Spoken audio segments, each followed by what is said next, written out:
আসসালামু আলাইকুম। সাথীস কিচেনে আপনাদের আরও একবার স্বাগত জানাই। আজকে আপনাদের সাথে শেয়ার করব অত্যন্ত পুষ্টিকর একটি ভর্তা রেসিপি। আর এই ভর্তাটি হলো বাদাম ভর্তা। আমি চেষ্টা করেছি সব ধরনের টিপস সহ রেসিপিটি শেয়ার করার। আশা করছি আমার আজকের ভিডিওটি আপনাদের কাছে ভালো লাগবে। আর ভিডিওটি ভালো লাগলে অবশ্যই একটি লাইক দিবেন। তাহলে চলুন শুরু করা যাক রেসিপিটি। বাদাম ভর্তা করার জন্য আমি এখানে যা যা উপকরণ লাগবে সেগুলো নিয়ে নিছি। আমি এখানে 1 কাপ পরিমাণ বাদাম নিয়েছি, এটা চীনা বাদাম। আর নিয়েছি গোটা রসুন, এই রসুনগুলোকে আমি খোসা ছাড়িয়ে নিয়েছি গোটা গোটা। ভর্তাতে দেওয়ার জন্য একটা পেঁয়াজ কুচি করে নিয়েছি, আর নিয়েছি শুকনা মরিচ। আর এই বাটিতে নিয়েছি আমি 3 টেবিল চামচ সরিষার তেল। তো চলুন এবার উপকরণগুলোকে ভেজে নেওয়া যাক। প্রথমে আমি রসুনগুলোকে ভেজে নেব।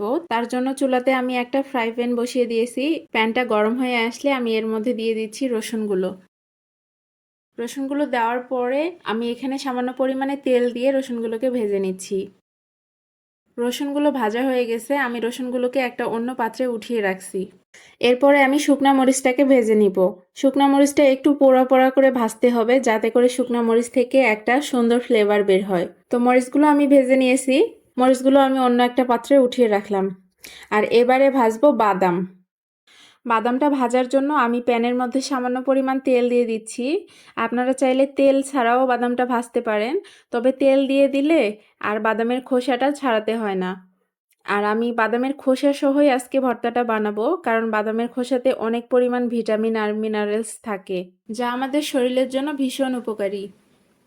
তো বাদামগুলোকে আমি হালকা পোড়া পোড়া করে ভেজে নিচ্ছি। এ পর্যায়ে বাদামগুলো ভাজা হয়ে গেছে, আমি এখন চুলা থেকে বাদামগুলোকে নামিয়ে নেব। বাদামগুলো ঠান্ডা হয়ে গেলে হাত দিয়ে বাদামগুলো কিছুটা ভেঙে নিচ্ছি। এ পর্যায়ে চাইলে আপনি খোসাগুলোকে আলাদা করতে পারেন, অথবা এভাবেই ভর্তা করতে পারেন। আমি এভাবেই ভর্তা করে নেব। আমি ভর্তাটা পাটাতে বেটে নেব।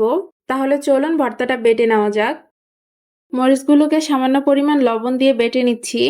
মরিচগুলো বেটে নেওয়া হয়ে গেছে, আমি অর্ধেকটা মরিচ উঠিয়ে রাখতেছি, কারণ সবগুলো মরিচ দিলে হয়তোবা ঝালের পরিমাণটা অনেক বেশি হয়ে যেতে পারে।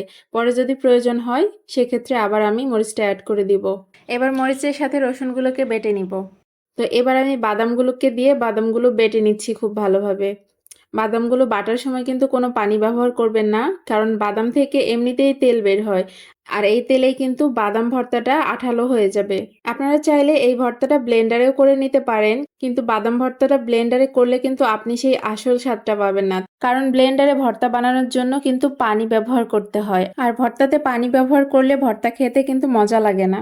সবসময় চেষ্টা করবেন বীজ জাতীয়, যেরকম বাদাম, তিল অথবা এই জাতীয় ভর্তাগুলো পাটাতে বেটে করার। তো বাদামগুলো বেটে নেওয়া হয়ে গেছে। বাদামের মধ্যে লবণের পরিমাণটা একটু কম হয়ে গেছে, সেজন্য আমি আরেকটু লবণ অ্যাড করে দিচ্ছি।